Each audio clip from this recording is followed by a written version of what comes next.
छत्रपती शिवाजी महाराजांच्या बद्दलचं जे स्टेटमेंट होतं ते जास्त आक्षेपार्ह होतं. ज्या पद्धतीने काल बागेश्वरने स्टेटमेंट केलं आणि सांगितलं की शिवाजी महाराज युद्ध करून थकले आणि मग त्यांनी दुसऱ्याच्या हातात त्याची धुरा द्यायचा प्रयत्न केला. मला प्रश्न विचारावासा वाटतोय राज्याच्या मुख्यमंत्र्यांना, जे काहीच दिवसांपूर्वी काँग्रेस प्रदेशाध्यक्ष हर्षवर्धन सपकाळजी यांच्याबद्दल वाटेल त्या भाषेत अद्वा बोलत होते, ते सीएम आणि तमाम भाजपचे सगळे नेते प्रवक्ते भुरटे भारटे सगळे भक्तुल्ले सगळेच लोक, या सगळ्यांना तुमच्या अस्मिता आता कुठं गेल्या? सोयीनुसार तुमच्या अस्मिता निघतात का? तुम्हाला वाटेल त्यावेळेला तुम्ही बोलाल आणि वाटेल त्यावेळेला विषय सोडाल. एक परप्रांतीय इकडे येतो आणि छत्रपती शिवरायांच्याबद्दल वाटेल ते बरळतो आणि आम्ही त्याला सरळ सरळ अध्यात्म आणि धर्म या नावाखाली झाकून नेतो. त्याला आम्ही एका शब्दाने बोलत नाही, त्याला जाब विचारत नाही. म्हातारी मेल्याचे दुःख नाही, काळ सोकावतो. कारण अडचण अशी आहे की दर 1-2 महिन्याला कोणीतरी यायचं आणि शिवाजी महाराजांवर तोंड वर करून बोलायचं. म्हणजे तुम्ही जाणीवपूर्वक ठरवून पुन्हा पुन्हा छत्रपती शिवरायांवर अटॅक करण्याचा प्रयत्न करताय. आणि आता संजय गायकवाड कुठे आहेत?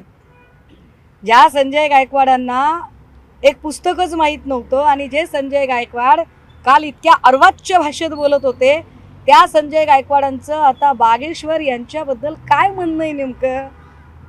किती सत्तेसाठी लाचार लोक आहात तुम्ही आणि किती सोयीनुसार तुम्ही अस्मितांचा वापर करता. वाईट आहे. यावर मुख्यमंत्र्यांनी सुद्धा म्हटलेलं आहे की आम्ही जो इतिहास वाचला असं कुठेच लिहिलेलं नाहीये. एक प्रकारे ते सुद्धा याचा विरोधच करताय. नाही, तुम्ही फक्त आम्ही वाचला नाही इथपर्यंत म्हणून थांबताय, पण तुम्ही लगेचच बागेश्वरचे पुतळे जाळणं किंवा निषेध नोंदवणं केलं नाही. हर्षवर्धनजींच्या बाबतीत जे केलं गेलं, ज्या वाईट पद्धतीने केलं गेलं, त्याच्या तुलनेमध्ये तुम्ही आत्ता बागेश्वरवर काय ॲक्शन घेतली? मुख्यमंत्र्यांनी इतिहास वाचला नाही, कारण इतिहास तसा नाहीच आहे. परंतु एक माणूस येऊन या महाराष्ट्राच्या अस्मितेवर घाला घालू पाहतो. कारण राजे आमच्या मनामनात कणाकणात नसानसात भिनलेले आणि आमच्या अस्मितेवर एक माणूस येऊन बोलतो आणि त्या कार्यक्रमाला विशेषतः तिथेच मज्जाव केला जात नाही. त्या मंचावर गडकरीजी होते, त्या मंचावर सगळे भाजपचे वरिष्ठ नेते होते आणि यातल्या एकाही माणसाने बागेश्वरला मज्जाव केला नाही. पुन्हा कशाला बाता मारताय? राघव चड्डा यांनी काल पाहिलं तर पक्षांतर केलेले जवळपास 7 त्यांचे एमपी आहेत ते बीजेपीमध्ये जातात असं बोललं जाते. एकीकडे टीका करत होते आधी राघव चड्डा आणि आता पुन्हा एकदा भारतीय जनता पक्षामध्ये पक्षांतर. मला असं वाटतं की या देशातल्या लोकशाहीची जी थट्टा सुरू केली, त्या थट्टेला सुरुवात ही धनंजय चंद्रचूड नावाच्या माणसाने केली आणि फार गांभीर्याने नोंदवलं पाहिजे की ज्या क्षणी धनंजय चंद्रचूड यांनी एक निकाल दिला की संसदेतला पक्ष वेगळा असतो आणि संघटनात्मक पक्ष वेगळा असतो आणि संसदेतले जर 2/3 जात असतील तर ते जाऊ शकतात, आणि हा एक चुकीचा पायंडा पाडला. परिशिष्ट 10चा चुकीचा अर्थ लावला गेला. तारीख पे तारीख म्हणत इथल्या सगळ्या कोर्ट आणि कचेऱ्यांमध्ये सगळ्यांना अडकवून ठेवलं आणि एक पक्ष फोडून. भाजपाची अशी काय मजबुरी आहे की 2/3 बहुमत मिळाल्यावर सुद्धा भाजपा हा असुरी आनंद घेत राहतं. आणि अशा पद्धतीने जर राज्यसभेतले 7-7, 8-8 खासदार फोडले जात असतील आणि त्यावर न्यायालयाची टिप्पणी होत असताना संघटनात्मक पक्ष वेगळा आणि संसदीय पक्ष वेगळा अशी फारकत करून मांडणी केली जात असेल तर या देशातली लोकशाही संपवली जात आहे. किंबहुना या देशाच्या लोकशाहीला नख लावण्याचा प्रयत्न हा सत्ताधाऱ्यांकडून केला जातोय. हे पुन्हा एकदा स्पष्ट होते. राघव चड्डा म्हणजे इथला NCP असेल किंवा शिवसेना असेल, त्यानंतर आत्ता जे दिल्लीत घडलं, मला असं वाटतंय की भाजपा एक करून आपल्या गुन्ह्यांची 100 गाठत आहे. याच प्रश्नाला अनुसरून आता 7 आम आदमीचे 7 खासदार जे आहेत ते भाजपसोबत गेले. आता महाराष्ट्रात पुन्हा एकदा ऑपरेशन टायगरची चर्चा रंगली. संजय शिरसाटांनी देखील म्हटलं की ऑपरेशन टायगर हे सांगून केलं जात नाही, याचा सर्वोच्च निर्णय एकनाथ शिंदे. कुठे आता शिरसाट बिरसाट सारख्या लोकांवर आपण बोलू नये. शिरसाटने आधी आपल्या पोरांकडे लक्ष द्यावं, कुटुंबाकडे लक्ष द्यावं, बाकीचं नंतर बघता येईल. राहिला प्रश्न ऑपरेशन टायगर बिगर, मी पुन्हा सांगते, शिवसेना हा नेते पेरणारा पक्ष आहे. त्यामुळे ज्यांना नेते चोरायची सवय लागली, जे नेते घडवू शकत नाहीत, त्यांना अजून किती चोऱ्या माऱ्या करायच्या त्या त्यांनी करण्याचा प्रयत्न करावा. आमच्यासारखे निष्ठावंत शिलेदार आजही या पक्षासोबत ठामपणे उभे असतील आणि अतिशय निरपेक्ष भावनेने असतील.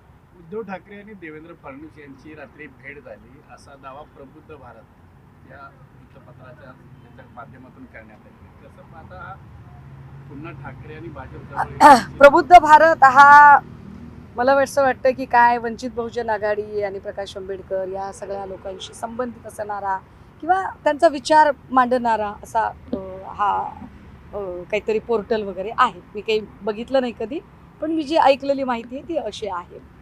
आता ह्या सगळ्या लोकांकडून ज्या बातम्या पेरल्या जातात त्या अत्यंत कौतुकास्पद बातम्या असतात. म्हणजे बघा बातम्या कशा कशा पेरल्या जातात. एक टेबल न्यूज दिल्लीत पेरली आणि सांगितलं की राऊत साहेब आणि आदित्यदादा यांच्यामध्ये कुरबुरी झाल्या. ती टेबल न्यूज जोरात चालवली. मग भाजपच्या काही पोर्टलवाल्यांनी त्याला मीठ मिरची लावून अजून जास्त पसरवलं. मग 4 दिवसापूर्वी अजून एक टेबल न्यूज चालवली गेली. सुषमा अंधारे यांनी लक्ष्मी बहिणींना घातली गळ. मी गावाकडे आहे, मी आजारी आहे, माझं बाळ आजारी आहे. मी म्हटलं अरे माझी CDR तरी तपासा, बाकीचं सगळं सोडून द्या. मग परवाला कालच अजून एक फेक न्यूज पसरवली गेली की मला धडधडीत सांगितलं जाते की सुषमा अंधारेंनी घेतली हर्षवर्धन सपकाळांची भेट. काय संबंध? मी माझ्या नेत्यांची भेट घेईल, माझ्या नेत्यांना बोलेल, मी का बरं इतर लोकांना भेटावं? आणि महत्त्वाचं म्हणजे जो टायमिंग सांगितला जातो चॅनलवर, त्या टायमिंगमध्ये मी एका दुसऱ्या चॅनलवर लाईव्ह दिसत असते आणि तरीही ती बातमी पेरली जाते. या सगळ्यातनं एक गोष्ट स्पष्ट होते की शिवसेना आणि शिवसेनेचे नेते यांना डॅमेज करण्यासाठी, यांना बदनाम करण्यासाठी ज्या विचित्र पद्धतीने या बातम्या पेरल्या जातात त्या अतिशय अचंबित करणाऱ्या आहेत. मला आश्चर्य वाटतं की या सगळ्या लोकांना या सगळ्या बातम्या द्यायची गरज पडते. याचा अर्थ असा आहे की त्यांनी त्यांचे सगळे फंडे वापरून झालेले आहेत. त्यांनी त्यांची ताकद वापरली, त्यांनी आर्थिक आमिष दाखवली. सगळ्या प्रकारे जेव्हा हे निष्ठावंत जे काही आहेत जे फुटत नाहीत तेव्हा त्यांच्याबद्दल पक्षांतर्गतच एक बुद्धिभेद निर्माण करण्याचा प्रयत्न केला जातो.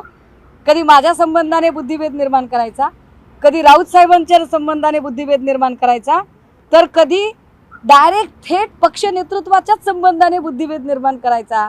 अशा सगळ्या लोकांच्याबद्दल रिॲक्शन म्हणून मी फक्त हसू शकते आणि एवढंच म्हणू शकते, हे प्रभू तू यांना क्षमा कर. हे काय करताय त्यांना कळत नाही. मुंबईत एक मराठीचा मुद्दा परत पेटलेला दिसतो. तुम्ही तुमच्याकडे पाहिलं एक लिबरल सेक्युलर नेता म्हणून तुमची ओळख आहे.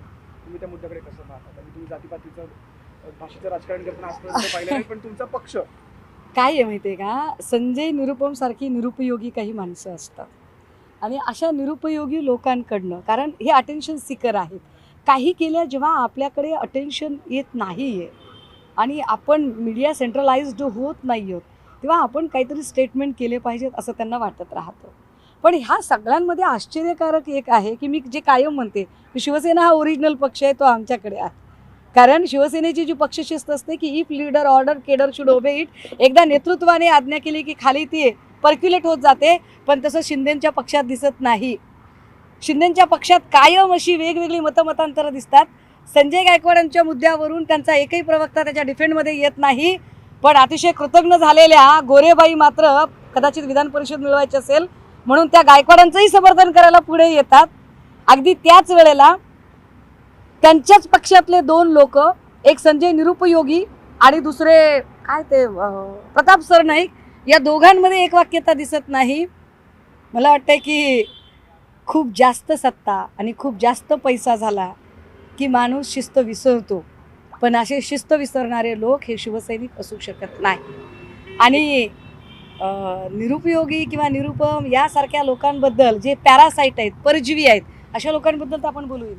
बुलढाण्याचे आमदार संजय गायकवाड यांनी प्रशांत आंबेंना ज्या भाषेमध्ये शिवीगाळ केली होती, त्यानंतर त्यांच्या मुलाचा देखील एक गाडीच्या टपावर उभं राहून शिवीगाळ करतानाचा एक व्हिडिओ व्हायरल झाला. त्यानंतर आता कुठेतरी कार्यकर्त्यांनी संजय गायकवाड यांच्या फोटोला दुग्धाभिषेक देखील केला. कसं पाहताय? खान तशी माती, काय म्हणतात तशी शेती, असा सगळा प्रकार आहे. मुळात संजय गायकवाड सारख्या पात्राकडून आपण सभ्यतेची अपेक्षाच कशी करावी.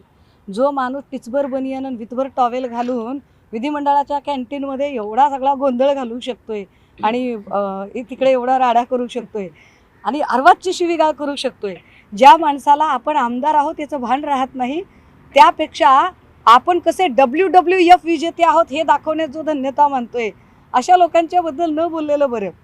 ज्यांना छत्रपती शिवाजीही माहीत नाही आणि ज्यांना नेमकं तत्त्वज्ञानही कळत नाही, त्यांच्या शिव्या, त्यांचं ते काय जे असेल ते. मला वाटतंय की शिंदेंकडे किंवा भाजपाकडे पदं मिळवण्याची आता हीच क्वालिटी आणि क्रायटेरिया ठरलेला आहे. शेवटचा प्रश्न करतात. एकनाथ शिंदेंनी बंड केल्यानंतर ते सतत सांगत राहिले की बाळासाहेबांची विचारधारा असणारा आमचाच ओरिजिनल पक्ष आहे. पण आज आपण जर पाहिलं तर शिवसेनेची स्थापना जी झाली होती ती मराठीच्या मुद्द्यावरती 67 साली झाली होती. अनेक वर्ष त्यांनी मराठीचा मुद्दा हाताळला होता. आज जेव्हा मराठीचा मुद्दा पुन्हा एकदा पेटतोय तर त्यांच्याच पक्षातले संजय निरुपम हे कुठेतरी विचारधारेच्या विरोधात चाललेले आहेत. अहो मी तेच सांगते ना की हे ओरिजिनल शिवसैनिक आहेत कुठे. पहिली गोष्ट तर ओरिजिनल शिवसेना असती तर एकदा नेतृत्वाने आदेश निर्गमित केला तर तो खालपर्यंत व्यवस्थित पर्क्युलेट झाला असता. आणि दुसरी गोष्ट की मराठीच्या मुद्द्यावर नो कॉम्प्रोमाइज भूमिका घेतली असती. परंतु संजय निरुपम सारखा एखादा पॅरासाईट येतो, एखादा परजीवी येतो आणि तो इथल्या लोकांना शहाणपण सांगायला लागतो. विशेष त्याला समज शिंदे देऊ शकत नाही. ही शिंदेंची हतबलता आहे. मला आश्चर्य वाटतं, शिंदे अजिबात संजय गायकवाडला समज देऊ शकत नाहीत. शिंदेंची हतबलता आहे. शिंदेंना एकदा आपल्या सगळ्या ज्या आमदार खासदारांचा आहे तो एकदा क्लास घेण्याची गरज आहे.